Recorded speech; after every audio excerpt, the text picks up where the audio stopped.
Mateus capítulo 15.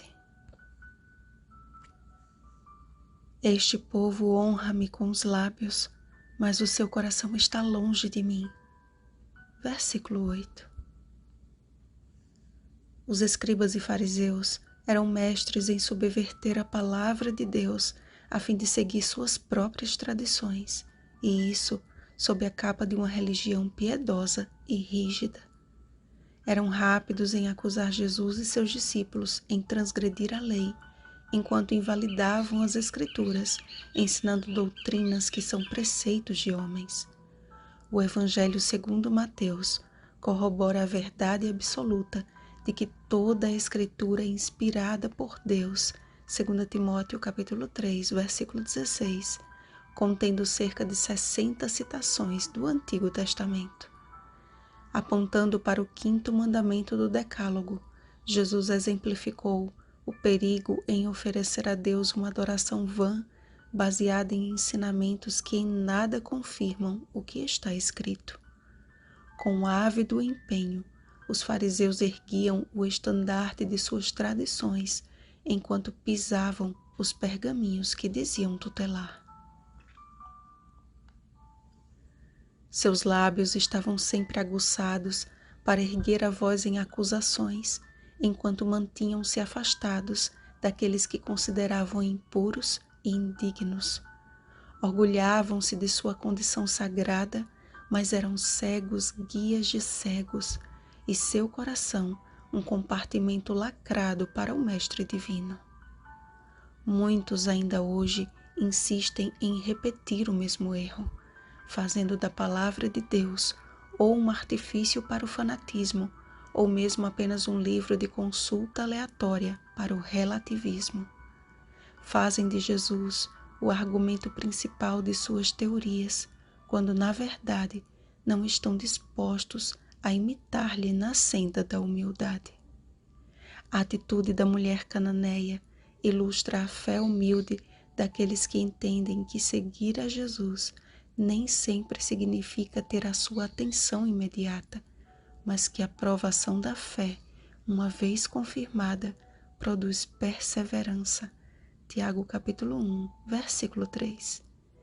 Afinal, ao proeminente apóstolo Pedro foi dito: homem de pequena fé, capítulo 14, versículo 31. Mas àquela mulher estrangeira disse Jesus: ó mulher, grande é a tua fé. Tem sido assustadora a maneira com que muitos professos cristãos, até mesmo adventistas, têm profanado a palavra de Deus com discursos muito bem elaborados a fim de tentar validar pecados que o Senhor condena e abomina. Mais assustador ainda é pensar na quantidade de pessoas, principalmente adolescentes e jovens, que estão sendo doutrinados por essas ideias tão intimamente ligadas com a cobiça que há no mundo. Jesus não aboliu uma das leis de saúde instituídas por Deus antes mesmo do dilúvio, Gênesis capítulo 7, versículo 2, mas confirmou o que já havia dito por intermédio de Isaías e de tantos outros profetas, que se a sua lei não estiver gravada em nosso coração, nossas ações e palavras jamais serão validadas pelo céu. E Deus está levantando homens e mulheres de coragem a fim de falar a verdade com o poder do Espírito Santo. Servos de Deus que não estão preocupados como os discípulos se hão de escandalizar os de coração endurecido, mas que se preocupam sim em levar os enfermos espirituais junto aos pés de Jesus a fim de obterem a cura. Amados, eu me uno ao clamor do Espírito para que vocês perseverem em estudar a Bíblia todos os dias.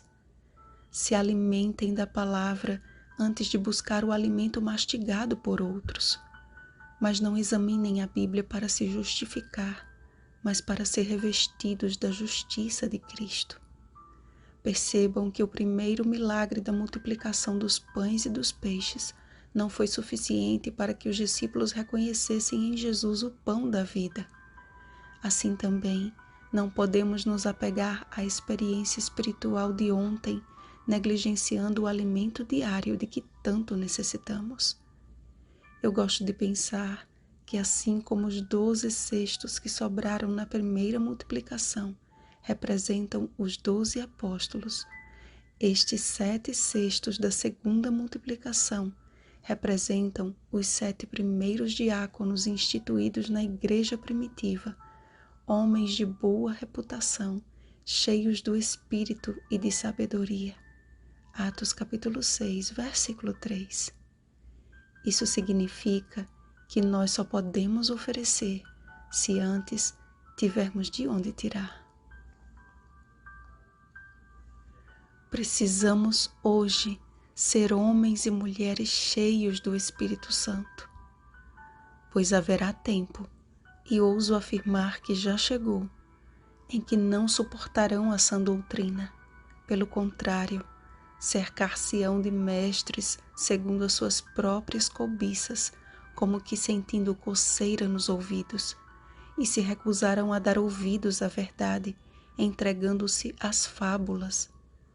Tu, porém, sê sóbrio em todas as coisas, suporta as aflições, faze o trabalho de um evangelista, cumpre cabalmente o teu ministério. 2 Timóteo capítulo 4, versículos 3 ao 5. Vigiemos e oremos. Bom dia, cheios do Espírito Santo. Rosana Garcia Barros.